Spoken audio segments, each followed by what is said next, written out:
ay kagagawan lamang ng isang tao. And who is responsible kung bakit tayo nandito ngayon,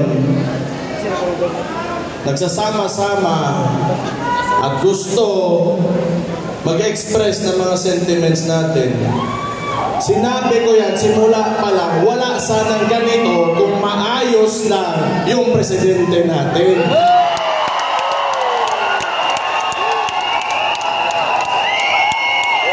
Pero, nagulat ako ngayon kasi walang mga dump truck, walang mga dump truck. Hindi nila kinaya yung mga Kapampangan. Ang inatunay na maisog yung Kapampangan.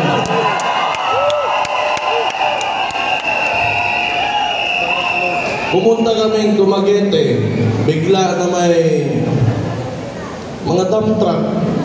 Simple lang naman yung hinihingi namin.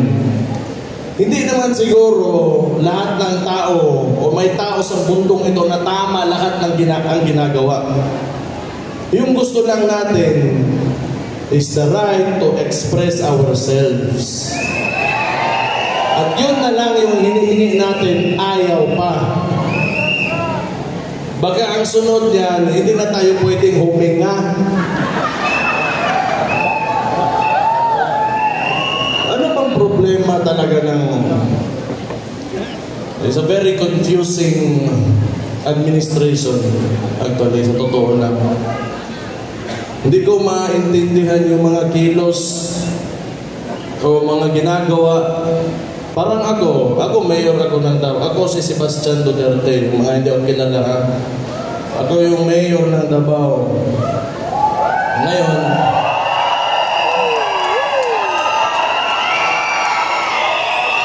wala pa ako sinasabi. Sandali lang, pagsalitain nyo naman ako. Yung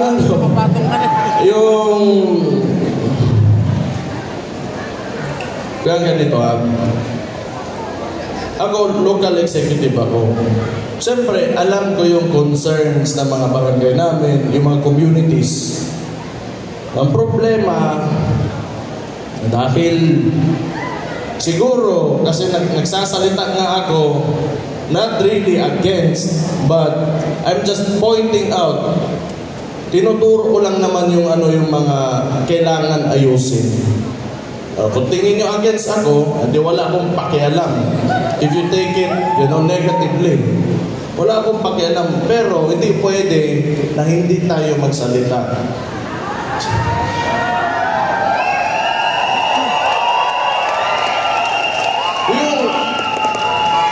Hindi ito rule of a single person. It's demokrasya tayo eh. It is the rule of the majority. Hindi ibig sabihin na kung anong gusto mo mangyari o gawin mo, yun na yung mangyayari dyan. Kailangan mong pakinggan yung boses o yung mga sentimento talaga ng mga tao. And unfortunately now, that is not happening. How can you govern a state or a nation if you do not listen to the majority?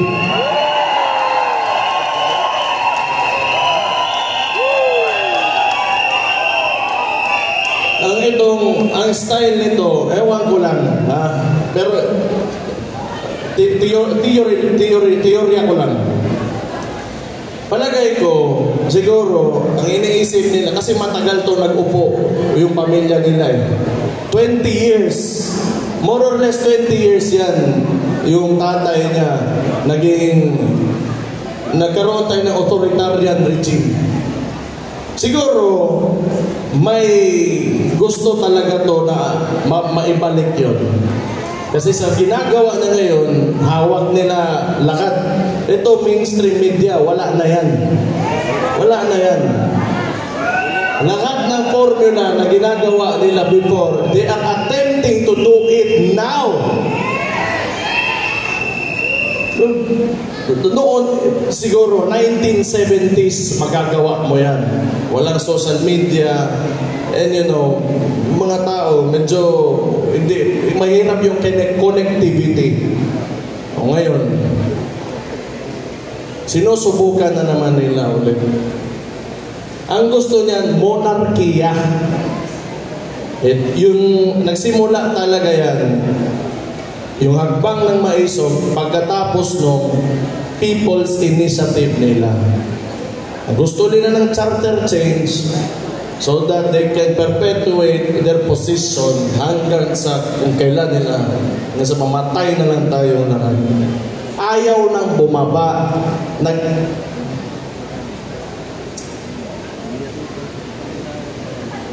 Hindi, kaya nga, naiisip ko, talaga bang walang hiya? Na sobrang walang hiya talaga? O tanga?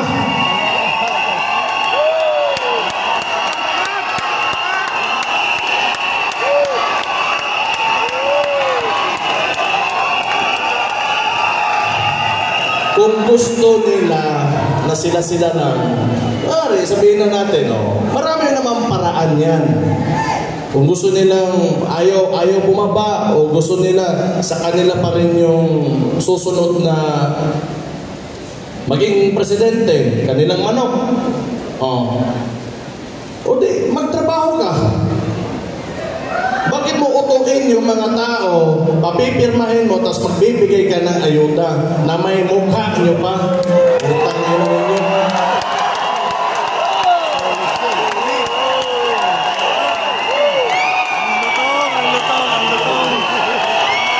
That is also one reason kung bakit alam nyo nandito talaga ako. Because I do not agree yung traditional politics talaga. I'm sorry kung maraming matatamaan. Ako, mayor man din ako. Diyan din yung picture ko. But it's time for us to move on. Hindi ibig sabihin, may bigas siya, nandyan yung mukha mo, sa kanya yan. Pera ng tao yan.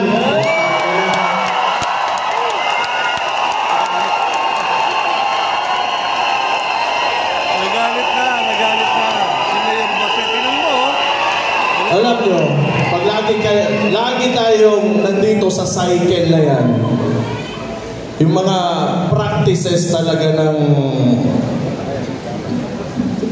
Philippine politics,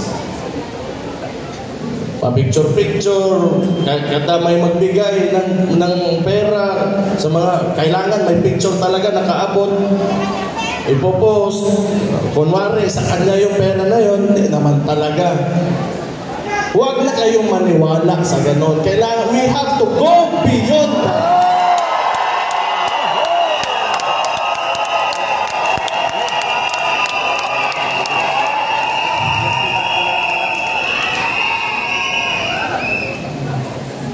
Pero palagay ko ngayon, parang nahiya, nawala na yung mukha ni... Nahiya rin. Meron din palang hiya. Kasi yung picture, napakalaki before, ngayon, maliit na lang. At least, maliit na lang. Utang ina.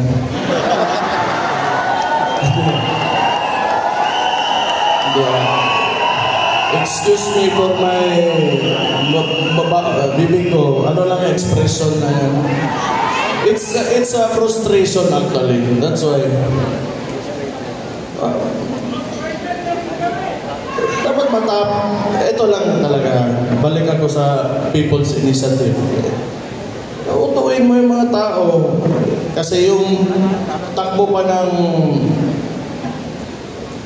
may Senate hearing man yun.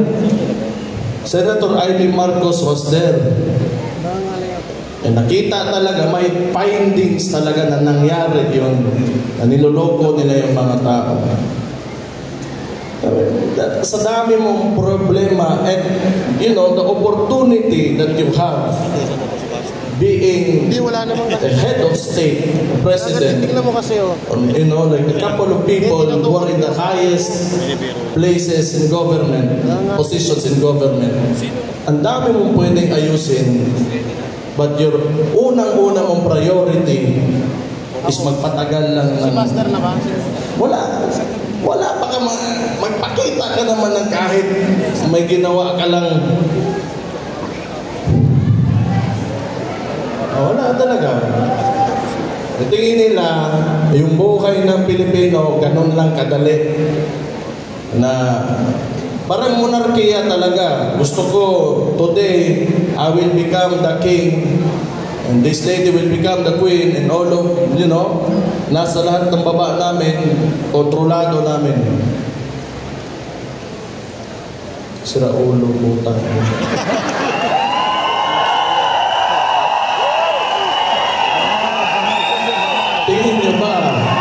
Tingin nyo ba normal yan? Kaya nga, either makapal talaga yung mukha mo na ayaw mo dumaan ng election, or tanga ka.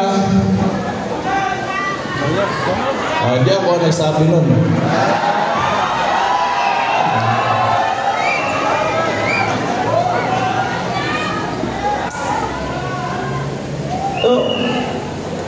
Tapos ngayon, siyempre pumalag yun kami. May mga ibang probinsya din. Yung si Governor Hubahid ng Davao del Norte. So, nagparali sa doon. Anong ginawa ng mga gago? Sinuspindi.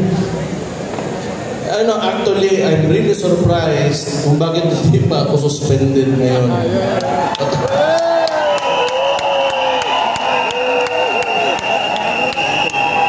Siguro, hindi nila alam siguro tama ba, mali ba, tama ba. Pero, okay lang din. Kung i-suspend nila ako, okay lang. Libre yun na bakasyon. Yung mga anak ko, mapasal ko, wala ko iisipin. Hindi na ako mag-take ng leave. Pero, rumors lang din naman yun. Sinuspende nila si Governor Hubay pagkatapos ng hakbang ng Maisog. Kasi, hindi, sa kanila, hindi pwede na magsalita ka. Hindi pwede na may ibang tama or may punto ka. Kailangan sila lang yung pwedeng, sila lang yung tama lagi. Saan yung utak nito mga to?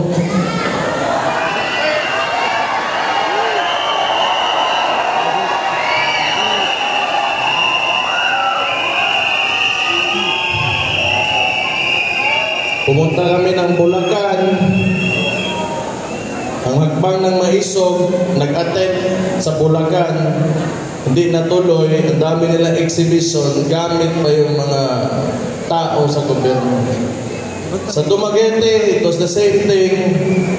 Pumunta kami ng hakbang ng Maisog, andon, kasama si former President Rodrigo Roa Duterte.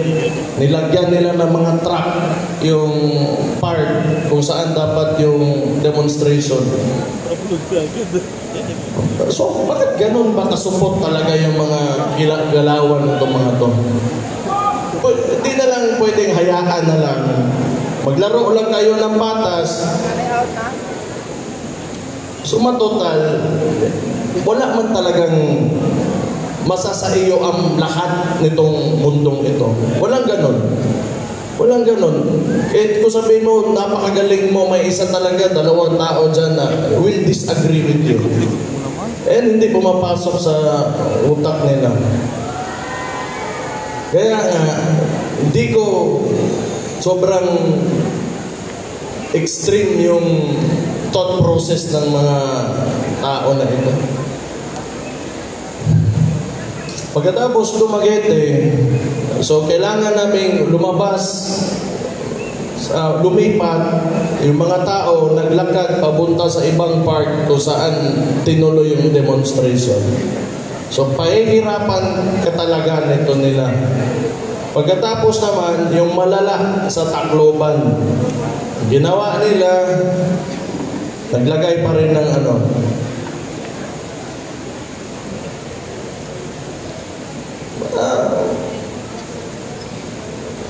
tingin ko lang masadong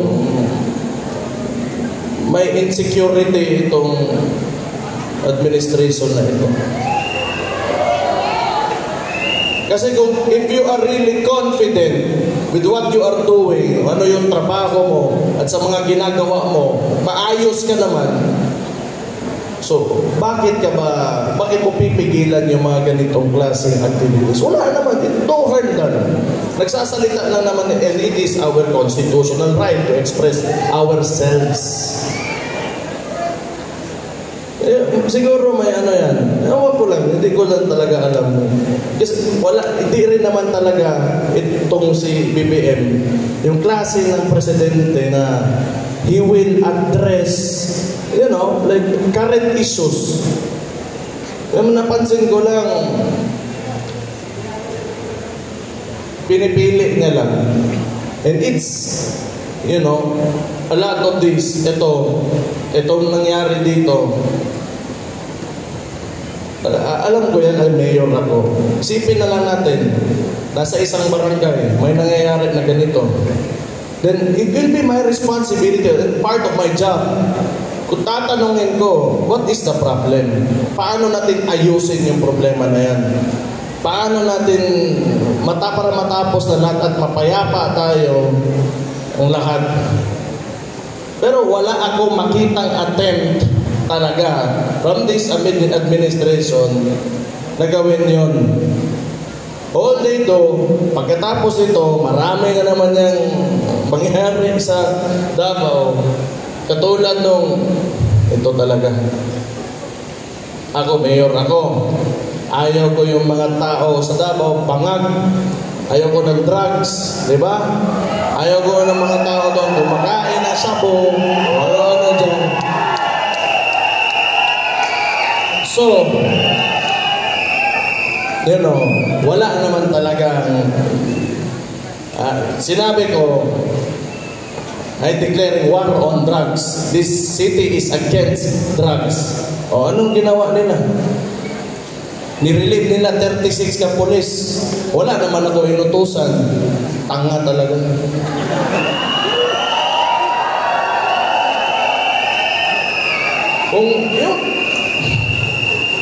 Kaya nga, it's really confusing.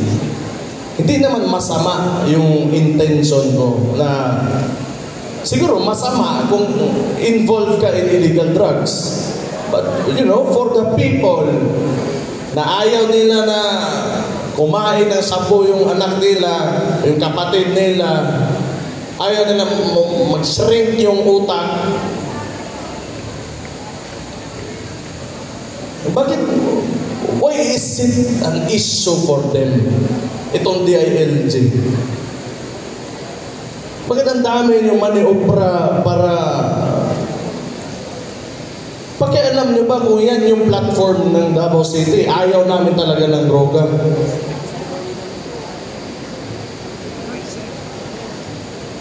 What? So, does it mean that you are supporting illegal drugs?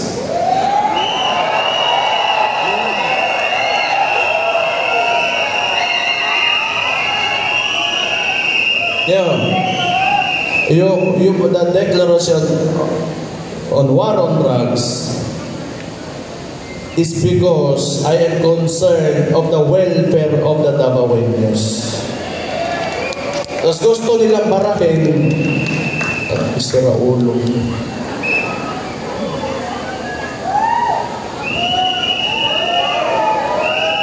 Ang daming tapos eto pa ang nangyari doon, ang ginawa nila sa property ni Pastor Kibuloy.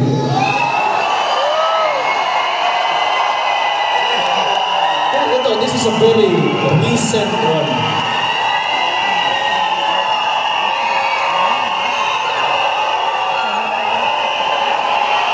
Makinig kayo. Dali lang.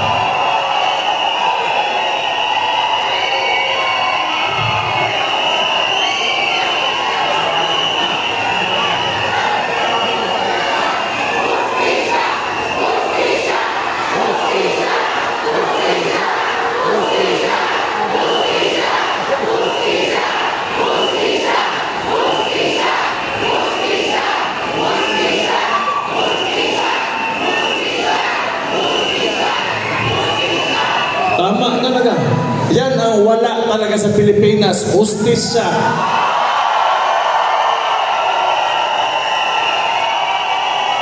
Mr. President, pakinggan mo yung mga tao mo.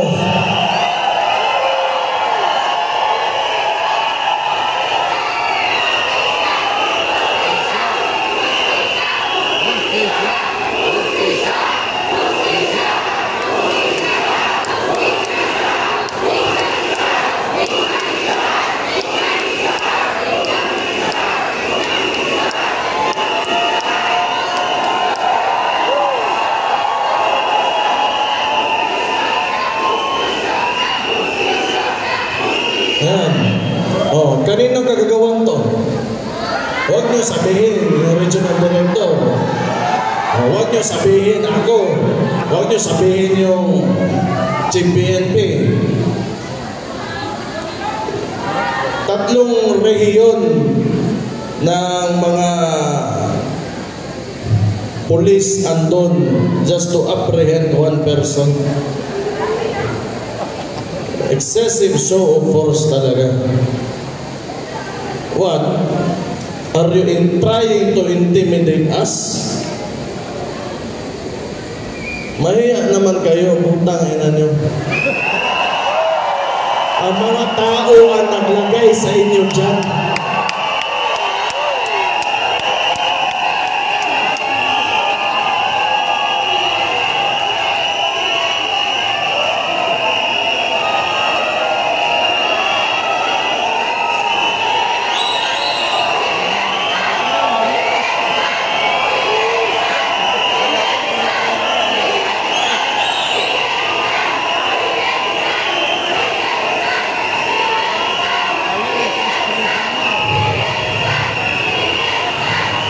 Tapos ngayon, ang ginawa nila, imagine this.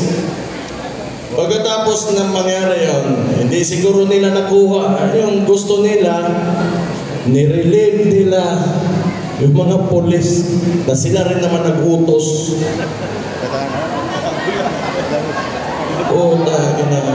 Sira ulo talaga.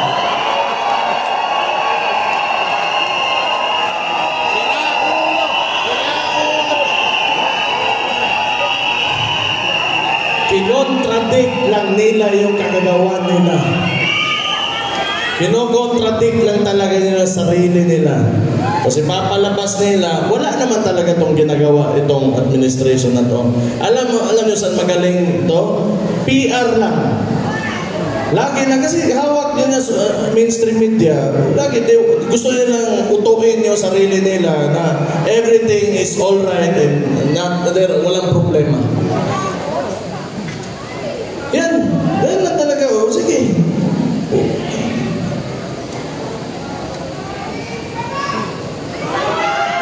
Tapos gusto pa ng...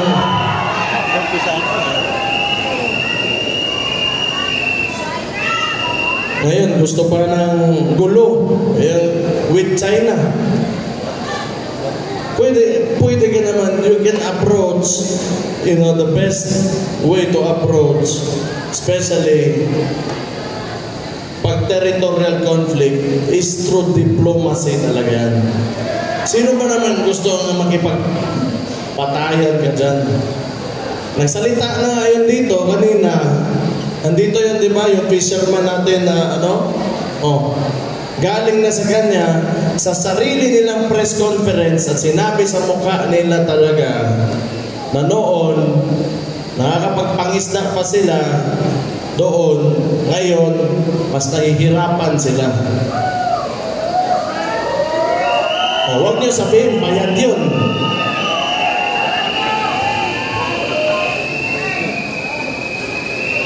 Kailangan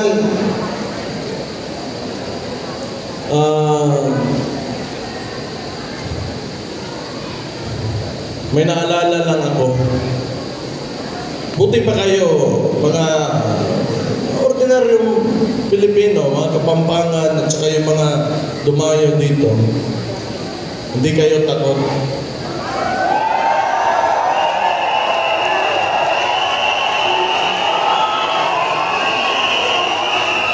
Pero tingnan natin yung Congress natin ngayon, patio Senado. May maisog ba? Ni isa wala. Sabagay, yung lehislatura, mukhang pera talaga yung mga yan. Sana wag lang sila magalit kasi totoo naman. Mukhang pera. Hindi siguro lahat, pero mukhang pera rin mga yan. Kasi power, the legislative body is the power of the purse. Diyan dumadaan lahat ng pera. So, lahat ngayon, soft projects, katulad ng isang, may video, sa Davao, sa Digos, may binigay na ayuda, kinuha ng barangay yung 8,000, ang binigay doon sa recipient is only 2,000. So, you know, pag soft projects talaga, mabilis lang yan. And they are all funneling the budget on soft projects. So, kayo na bahala mag-isip mo ano yan.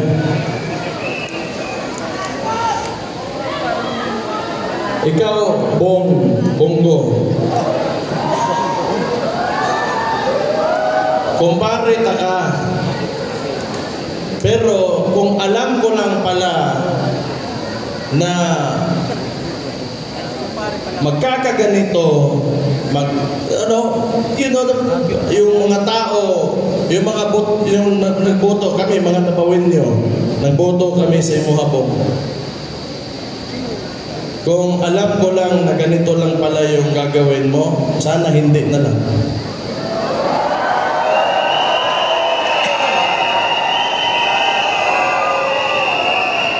Sa totoo lang.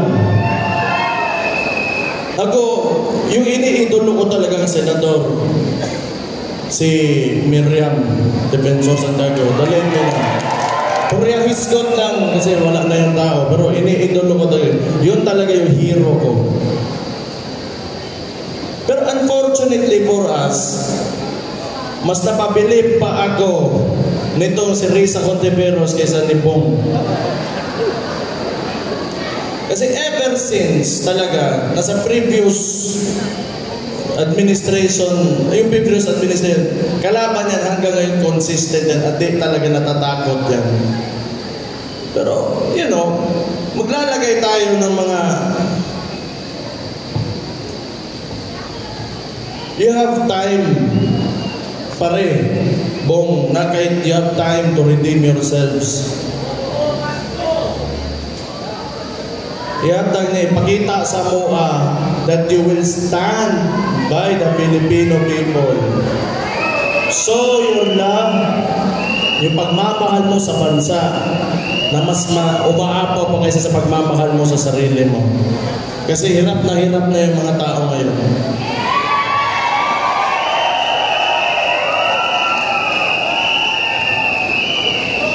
Ikaw ba naman, pramisan ka ng 20 pesos na bigas?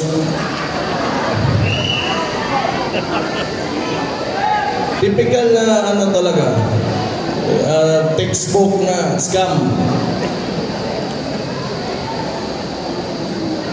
Wala.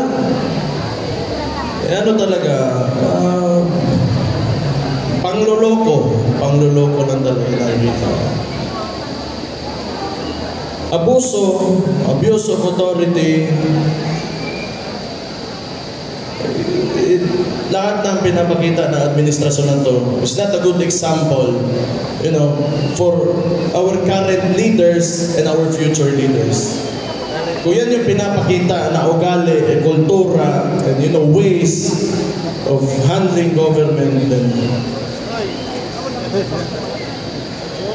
kawawa naman yung Pilipinas talaga. Kawawa naman. Sana naman matapos na itong mga yung practices ng mga trapo talaga. Nakakapagod na rin. Sa tagal na panahon, yung problema talaga ng Pilipinas, alam nyo, corruption talaga.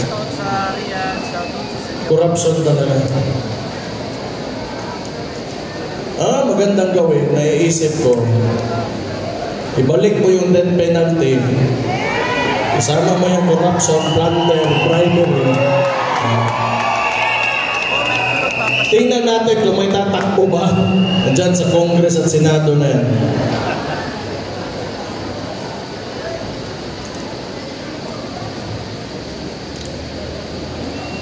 Kung nakikita nga, mga elected officials, ikaw yung boses ng tao. And you're in a national position. You should be saying something.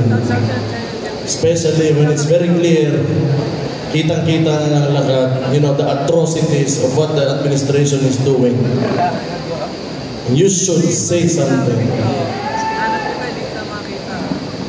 Wala, di tayo na lang. Kaya pa?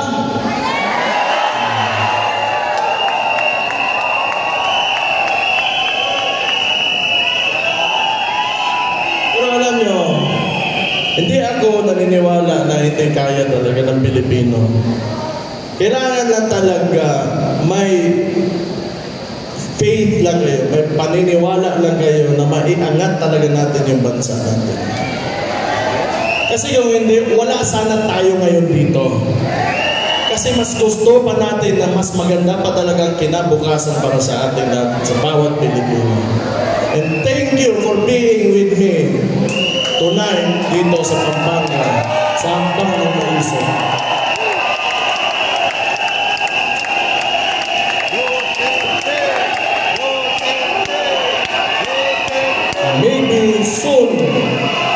Maybe soon, you know, yung mga anak natin, yung mga our grandkids, yung mga apo natin, they will be living in a better Philippines. Mas maganda, mas maayos,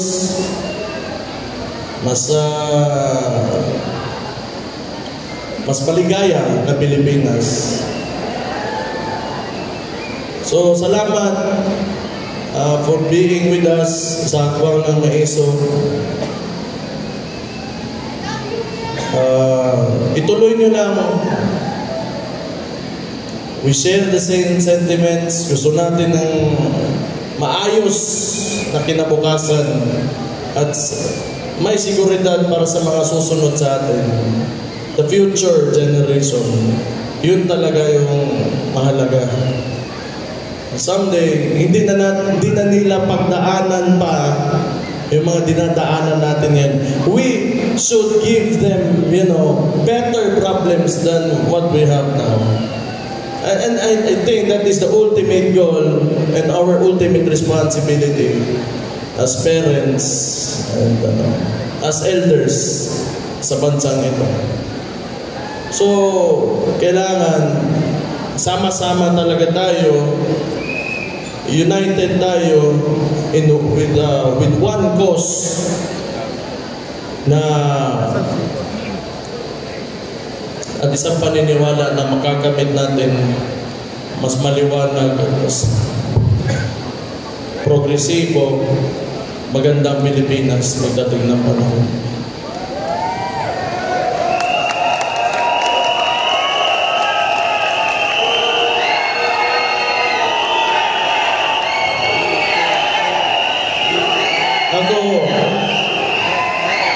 Nagkakaroon lang din ako ng pag-asa dahil nandyan din kayo. Hindi rin kayo, huwag kayo mawawalan ng pag-asa.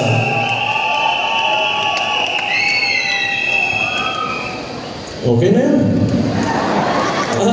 Tama na, marami pa magsasalita. Pero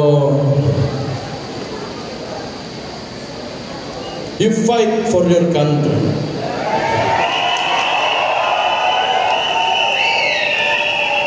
Because as it seems now, nobody is, kundi tayo lang mga tao na nandito sa mababa lang.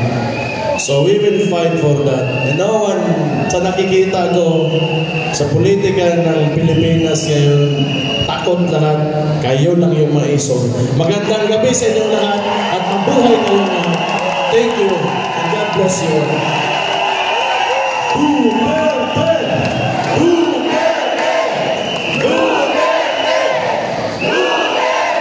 Palakpakan po natin muli, Mayor Bas Punta!